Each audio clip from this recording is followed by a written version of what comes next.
Welcome to the week 11 of AskDrZeus. This is where, again, we bring up a lot of the work that's been done and examples that can help everyone sort of understand how to develop this craft of emotional intelligence and applying and developing and understanding and learning into feelings that are uncomfortable for us, that we've tended to avoid or regulate or try to over control in the past, and move into not only learning into them, but seeing these negative, so-called negative or unpleasant emotions as doorways into a deeper understanding of ourselves, our relationships with others, and more importantly, how to move these into life-affirming, more what we would consider positive emotions or more pleasant or fulfilling or proactive or healthy kinds of emotions. What we're seeing in so many of these situations is that once we take the time to have some confidence, not simply reacting to emotions, avoiding emotions, or burying emotions, as it turns out this week, or lying about emotions, we actually can develop some facility with them. Now, this doesn't always make things okay and all better. Okay, sometimes we can be completely honest about emotions. We can confront in a very respectful and even empathetic way a boss at work who happens to be pretty arrogant, and that person could be resistant, and it might not actually work. It might actually create even some more tension on some levels. But the whole thing is to be able to hold yourself in respect, not simply allow yourself to be driven by emotions or driven by what you think are the expectations around you, and rather to look into how we might better, as not only individual people, but as people in communities, in families, and in interpersonal relationships, engage emotions. Especially if you're the leader in this and in your group, creating healthier dynamics, more straightforward, honest, and transparent ways of communicating, you're the one that's going to be essentially the pioneer. And I'm hoping you all do, okay? Instead of saying something like, oh, I tried that. I applied Zeus's class and it didn't work. In fact, it backfired.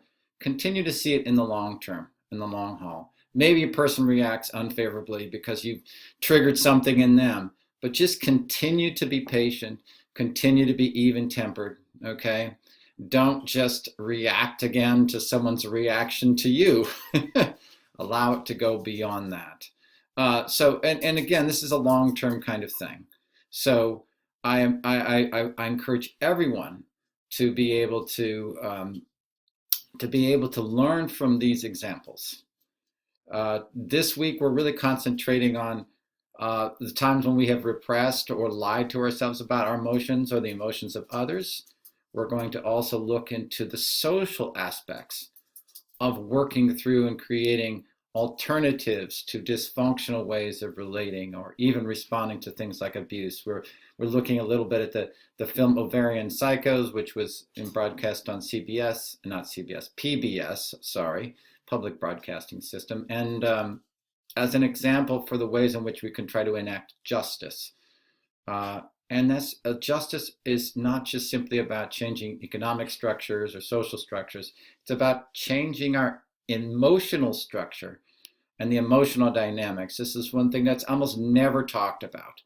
So here we go. I'm going to go ahead and jump onto our examples and readings. Again, I'm going to try not just to, this is nuanced, okay? I'm not trying to just go happy, happy, joy. Everything is solution, moving from negative to positive. Sometimes it doesn't work exactly like that. And we want to handle all the different kinds of things we can do. We will meet here. So again, this is week 11 on motivation and emotion, concentrating on those things I just talked about. One of the first examples has to do with, provided by one of the class members, has to do with a new manager coming in with a rude attitude. The other one was much more cooperative, respected the workers, made things a little bit more fun. New person comes in, new guy comes in. All of a sudden, he's trying to get people to work overtime without pay. He's trying to self-promote, feels under the gun to bring more money into this restaurant.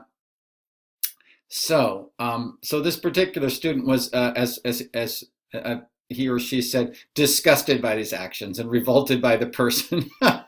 Okay. And again, in the initial reactive stage, a lot of times this means simply just gossiping or just tolerating the person and so forth, okay? But then this has its own corruptive effect on your own personality and also on the workplace. So this person resolved to say, okay, I'm going to do is speak to my coworkers, apologize for those that I've offended because I'm basically offloading all the crap that's been put on me by this new boss onto other people. Okay. Second thing, right up here, is to tell my coworkers that each one of us has to speak to the manager. So trying to make a group effort so that the person understands it's not just one, this or that person that they can pick on, but that everyone would like a different situation here. And third, to tell them that we're not just workers, we're friends. Okay.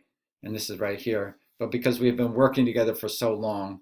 And fourth, to point out, and also to the workers and the coworkers, that there are actual rules and regulations which support, for instance, not taking advantage of people and not refusing to pay them for work that they have done. So again, and this is what I said in response on the actual paper when it was turned in. Excellent analysis and application. Your recommendations are good ones. Turn frustration into agency, freedom, good relations, emphasizing competence. Again, these are all self-determination theory components. And the way to be have a more cooperative approach. And it will help everyone and it will actually, in the end, probably take stress off the manager if you can make it work. He may not listen if he is arrogant here, but I really like leading by example and encouraging all the other workers to share their views about how to make things better, especially those that work better with the last manager. You can even let them know how you're going about it. Again, you can teach, you can educate about how it worked, okay? And not concentrating upon your downheartedness, being true and real about how you're feeling, and then positive ways that can help everyone, working through those, using those as a doorway to work into a more positive space. Again, that's the mantra in this class. Negative emotions aren't there to regulate or avoid. They're there to learn into and then use as a doorway to see what's going on, create different relationships and dynamics, interrupt the old dysfunctional dynamics, and move on to a more positive and more constructive way, using your emotional intelligence, your leadership, and your courage. So, okay, we're here. Effort versus ease versus elevation. Now, we don't always come at the right conclusions when we're doing this work, okay? Here's an example. So, I'm just going to go ahead and share it. My greatest personal fear is not being able to, this is a contribution by one of the students, is not being able to accomplish my goals, which is failure. I fear that there would be challenges that I might not be able to overcome that would lead me to fail. Sometimes when I'm close to accomplishing something, suddenly there's something blocking my way. Some people might call this fear of success. It is frustrating that it must be something on the way all the time, and I'm near to feeling successful and accomplished. I'm a person who has trouble dealing with stress. Over the years, I've developed different strategies to cope with it, but there are times that it gets to me. The way that I would deal with it is focusing on coping with stress and understanding the fact that there's no easy way to success. Two things I want to mention here. One, coping can be a good short-term strategy if you're just hit with something and you just got to deal with it. It's not a good medium to long-term strategy because ultimately you haven't addressed the root of the problem, okay? And the second thing here too, and this person assuming there is no easy way to success, effort, if it's applied in the wrong direction, even if you do a lot of it, we saw this with the dieting article, can oftentimes not lead to success either. It has to be effort with capability and applied in a competent way, back to self-determination theory, okay? So effort alone won't actually do the trick. So this kind of implies that it will. I will always overcome my fear. I always try to overcome my fear, but it's difficult to maintain a positive mind when constant challenges appear. Try to keep my mind strong and focus on overcoming the challenges to get my goal. There's no other way to becoming successful. And I must learn that challenges leave lessons, and those lessons would take me closer to accomplishing my goals. Yeah, challenges are an important part of learning, but again, effort doesn't always work if you're taking on challenges in ways that simply aren't successful.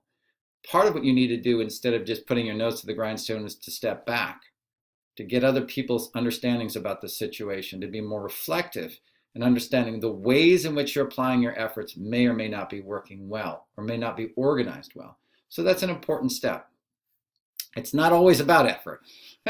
Sometimes it's actually about easing off self-judgment and simply learning to do your best in a more relaxed and self-accepting way.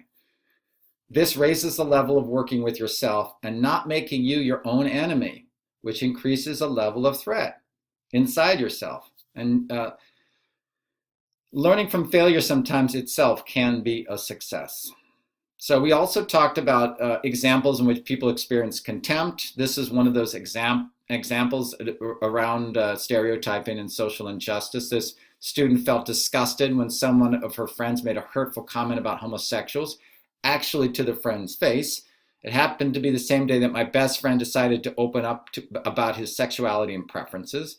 And the comment he made was totally out of place. That is her friend that made this homophobic remark. He mentioned something about how does homosexuals how they are disgraced to masculinity. My best friend started crying because he thought that all of us would accept him the way he was. So this must have been in a group environment. He couldn't believe that our other friend had those types of thoughts toward the LGBTQ community. I felt that I was talking to a stranger, not a friend, for almost 8 years. So know this person for so long, and then this comes out. I couldn't believe what he was saying, that like he didn't care about my best friend's feelings, which was his friend too. Our relationship with him changed tremendously. I couldn't see him without thinking about the way he expressed his thoughts about LGBT. And it made me feel sad to think that he was so close-minded, never realized about him in almost 8 years of friendship. I must say I supported my best friend and I tried to defend him from any hurtful or discriminative comment. And in this case, it did really change permanently in some ways the way you feel toward a person. If a person goes and you feel like it reveals an underlying reality that's very substantive that had been hidden from you, it can change relationships and friendships. And I'll be the first to tell you, when people have such deeply entrenched underlying things, there isn't a lot probably that you can do. You can let the person know that that was hurtful. You can let your person know that that's damaged your relationship and your friendship and that you can't get it out of your mind. And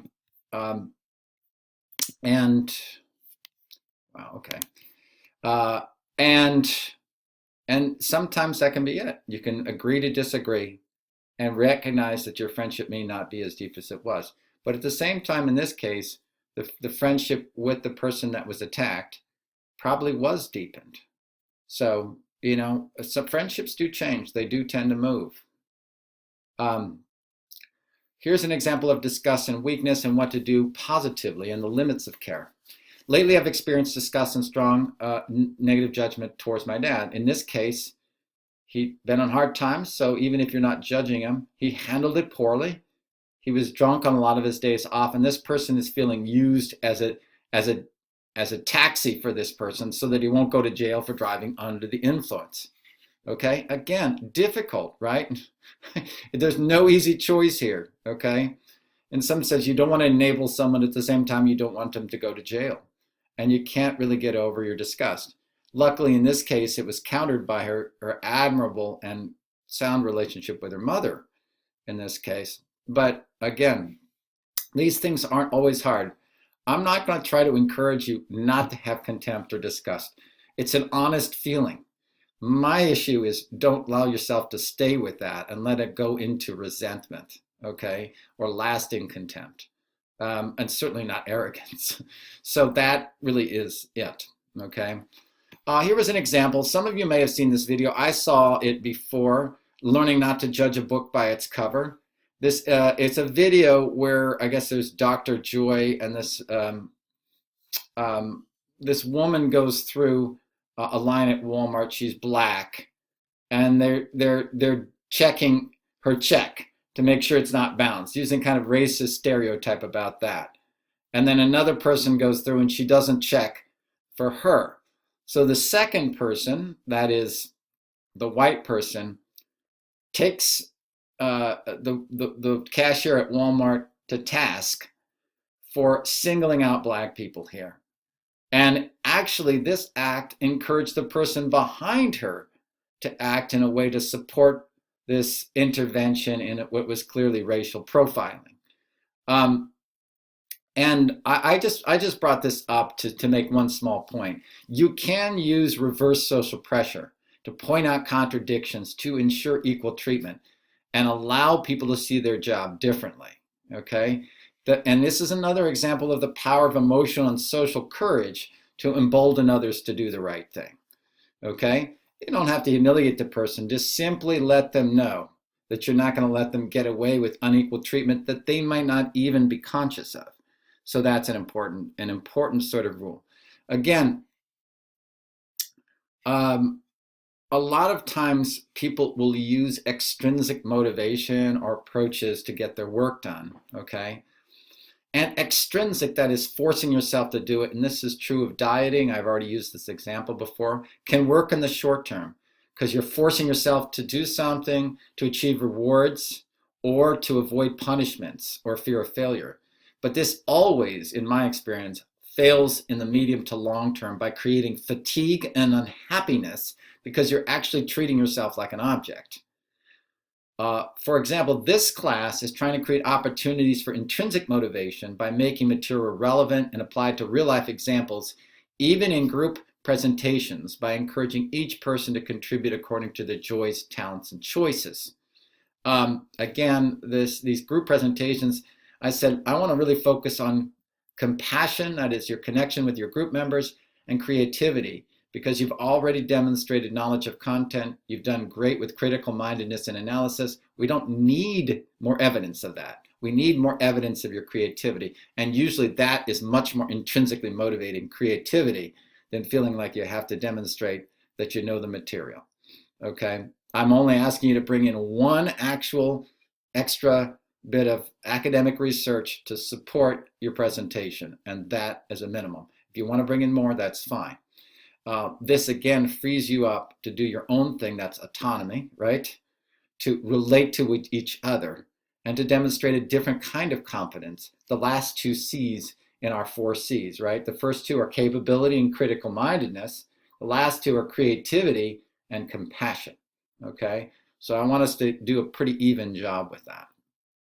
So, let's see, this person was talking about going through A's. Okay, well, I'll just skip over that one. Let's just go to this one. The example I will use from my past job where I worked with 2 people. One of them I felt negative emotions toward. Since the first day I met the person, I had a negative vibe about her. Again, this has to do with judgment, you know. I didn't want to work with her. This was demotivating, you know, and it goes on and on. I didn't even give her a chance to change my mind. So, and so what happened is this affects not only that other person, but you, right? If you want to have better autonomy and competence at your job and you let somebody else get to you, you're making judgments about them and your judgments are affecting your work performance. That's actually affecting your own self-determination, enjoyment, and excellence at work. And I think that was the point made here.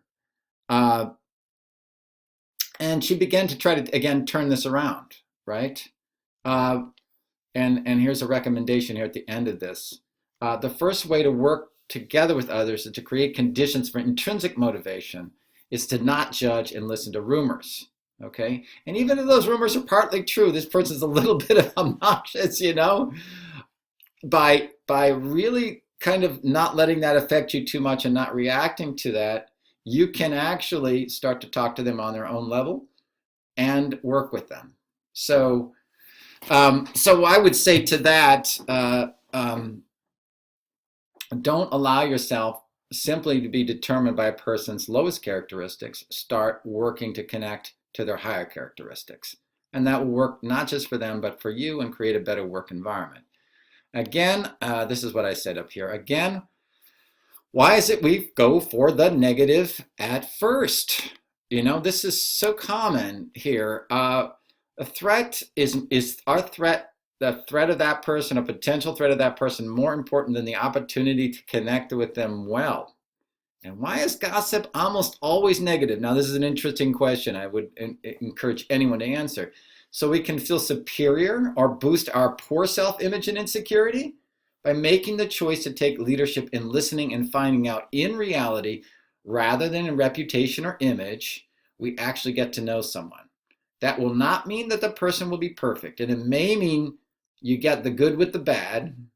Example, the person may still be bossy, right? Even though that may induce other people to work harder, okay, and not slack, and that person may still be irritating. But once one has a relationship, you can appreciate and reinforce the helping us work harder part of the person's bossiness while working with that person to lessen the irritating expression of this desire to be leadership oriented. So, so I guess, again, we see what we're trying to do here. We're not trying to make everything cardboard positive, okay? We're trying to create a nuanced understanding where there are negative and positives mixed together. We're trying to really accentuate the positives, okay? Instead of regulating or suppressing the negative, we're just working with it. We're finding a way to work past it, through it, whatever, okay? Now, here was an interesting thing. If this person gets disgust when they see other people not helping people clearly in need, okay? And here is an interesting bit of analysis. I think this is actually quite helpful. Said I had the opportunity to put this in practice, that is taking disgust and trying to move it into a more positive or constructive direction, okay? I was in my car and I saw an old lady struggling to push her grocery cart, okay? And instead of judging people and feeling disgusted, I decided to observe everyone around her. I started to notice that some people looked like they were in a rush. Others seemed to be with their mind in space, and the rest were too worried about their kids or on their phones. I tried to think what could be going on in their lives as to focus on all those other things. So again, instead of just stereotyping them according to her standpoint, she actually took the perspective taking of those others and began to observe these things. Instead of saying, why didn't she just help the lady herself? I think this was an important step to make, okay? First of all, the woman she might have been struggling a little bit, but at the same time, this is not creating any danger, okay? So it wasn't a bad time to take an observation. Here's what I have to say about this, right over here on ZY. How might you use this observation to help people become more aware of the people around them that might need help? So if you're going to train someone in the future, you're beginning to recognize one of the reasons people do not help other people is because they can't get out of their own head in their own little bubble, okay? Instead of just judging them, now you're actually observing and recognizing it has a different root. In this case, a temptation might be for others to say, why didn't you help the old lady? But I would counter that these are just takes care of the symptoms. If you're in a caring profession, it's important to develop capacity in others to become aware of opportunities to care. Well, I said car there, but I meant care, and to get outside of their own bubbles. We must care together, otherwise there will be burnout for some, and judgment of others or overextending the self are not solutions. Okay, a lot of times we have people who really care, overextend themselves, get burned out, and the other people that are in their own bubbles and let other people take care of the vast lion's share of the caring. What we want to do is to be able to inform people about being in a bubble, about working together to distribute the caring so you don't have burnout on one hand and people just simply just ignoring things on the other. We can help each other actually become aware. So, another entry here says, I believe everyone deserves respect, even though we might not all agree on everything. If we don't respect and accept each other, there will continue to be constant chaos. One time I experienced disgust was when a family member who's close to me decided to get plastic surgery in her whole body. Wow, okay. Now this person lied about it and said that they had some kind of emergency surgery, and this person knew, okay, about it.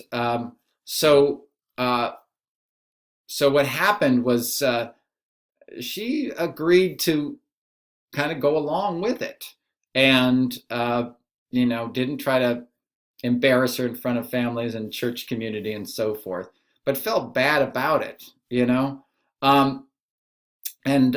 Again, these are some of the touchy situations we begin to have, okay? You don't like people lying. You don't want to judge them at the same time. You don't like them lying to other people. But again, this is some where we have to gauge our own participation in it. In this case, would it have been that helpful to get involved or engaged in whether or not this person is telling the truth? Maybe not. You have to understand the impact of this. Is it actually hurting somebody else? In this case, I would say no. Okay, you could express your vision to that, your questions or your concerns with that person privately. Say, listen, I don't want to have to lie for you. Okay, so don't do it around me. In this case, I think you pick your battle. Okay, the person is being vain. Okay, but I don't really think you need to be a moral cop in that situation. Let them do what they're going to do. Let them know you don't approve of it. Encourage them to be straightforward with other people. Even be proud of the fact that you have the money to pay for this surgery and you have a new body. Okay, hey, stand behind it. But if they don't do that, is it really something in a battle you want to pick? In my case, I would have said, no, this is not something I need to worry about. I'll just express my concerns to that person directly and let them make their own decisions. I said this is emotional intelligence, very useful. Okay, here's an example here. I think an example of when I lied to myself and others emotionally was when I said I did not care about what someone close to me did to me. I kept telling my husband and everyone who asked me about it that I did not care and that I was over it. Now, I didn't tell you about the actual situation. I'm just showing you the response here. However, the subject came up every 5 minutes for the next few days until I realized I did not care so much. If I did not care so much, I would not be talking about it all the time. Kind of felt like bad breath. And everyone else knows you have it, but you keep talking because you can't tell you smell bad. It made me feel immature to try to hide feelings, which everyone is entitled to. I guess I was hiding it because I wished I did not care. That's such a brilliant observation there, okay? And it's a funny and nice humorous remark to kind of cut the ice to, but think about this. I guess I was hiding it because I wished I did not care. A lot of times we do use deception and lying about something because we are trying to convince ourselves or train ourselves into not worrying about something, as if we could just use will to not make something important. But then the proof is in the pudding. If it keeps coming up, obviously it is. And then finally she continues, the moment I realized I cared was when the person did something little and I took it like it was the worst thing ever. And I exploded because I did not deal with the previous feeling toward that person. I think I dealt with it from the beginning. If I had dealt with it from the beginning, it would not have snowballed into something so big. So that again is what happens oftentimes when we repress feelings and we don't find a constructive way to communicate them.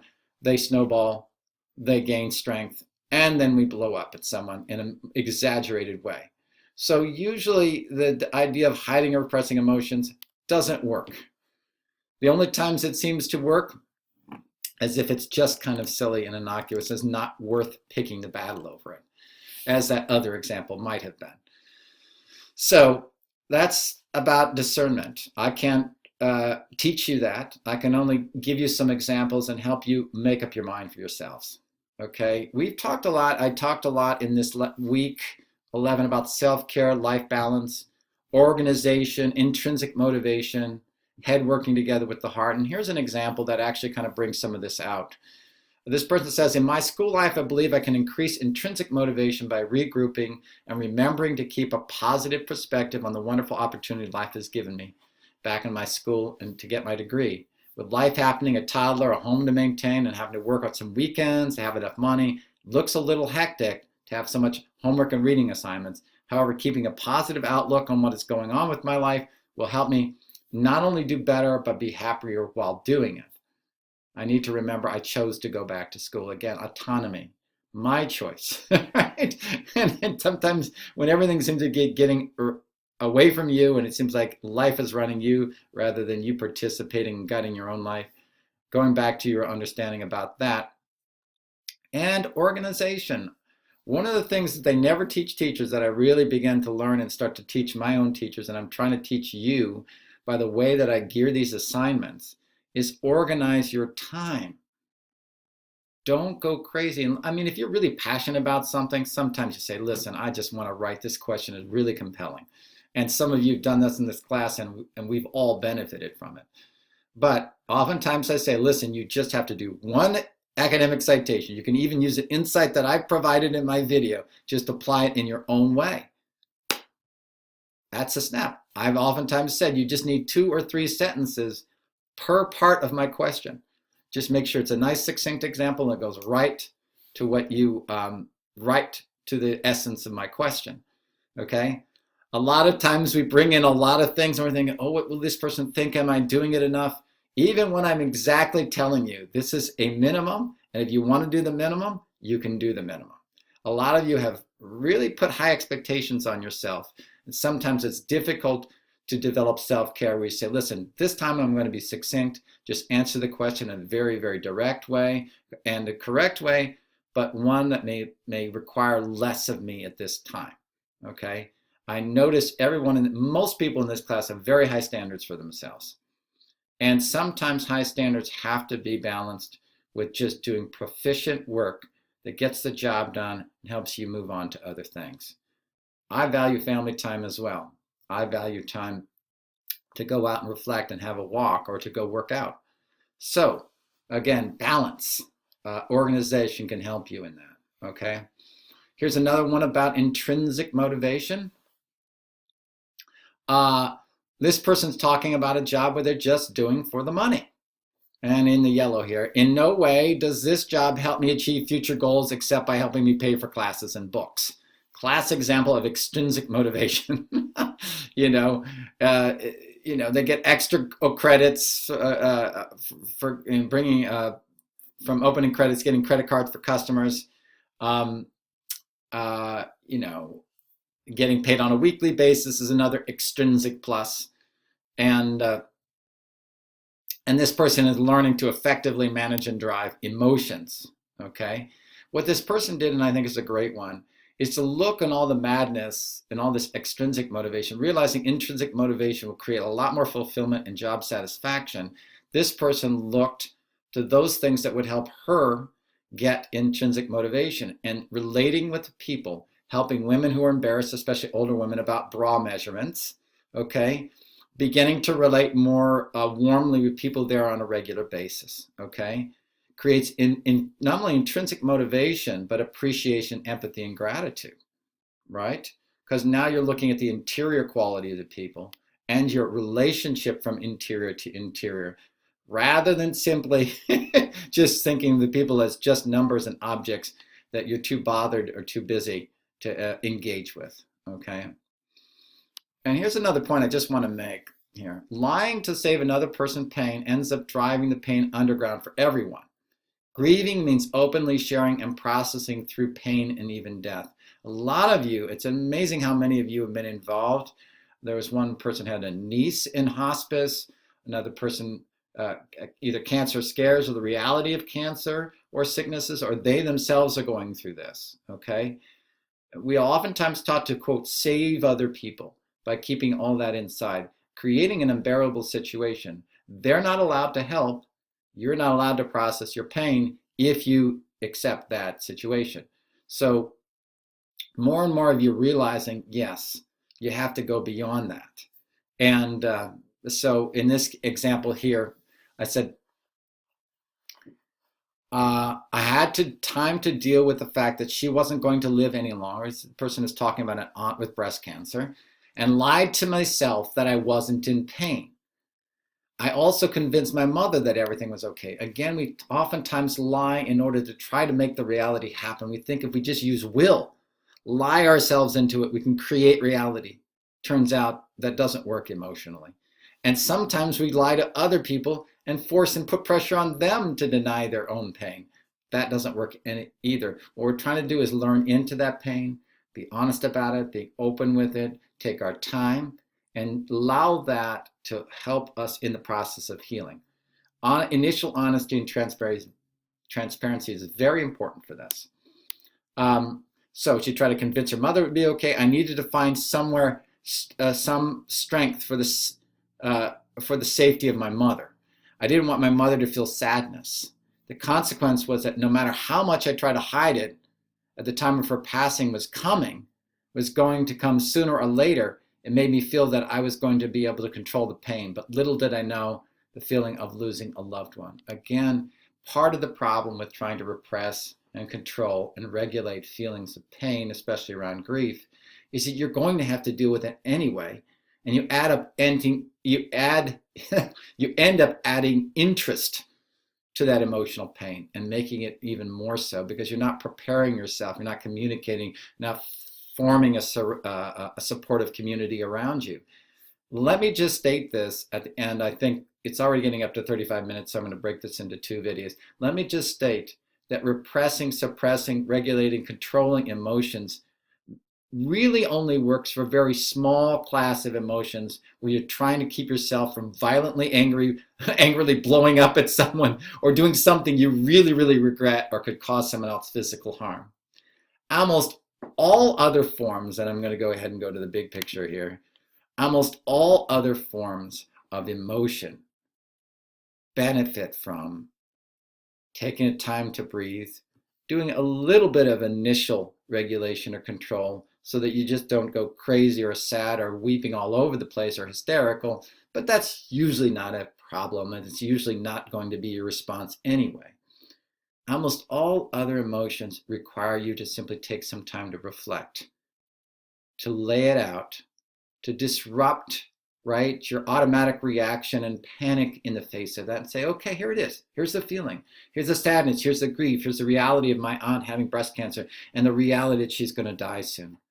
Instead of anticipating having your mind race forward in anxiety and what's it all going to involve and oh my God, I love this person so much and letting that just create this utter chaos in yourself. Say, listen, I love this person. What can I do for them?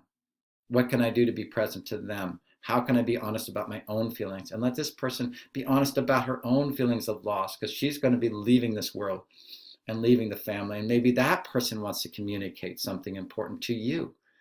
Being open, receptive, empathetic, understanding your own vulnerability, understanding your own limits becomes a key to being able to handle emotions and difficult emotions gracefully and constructively.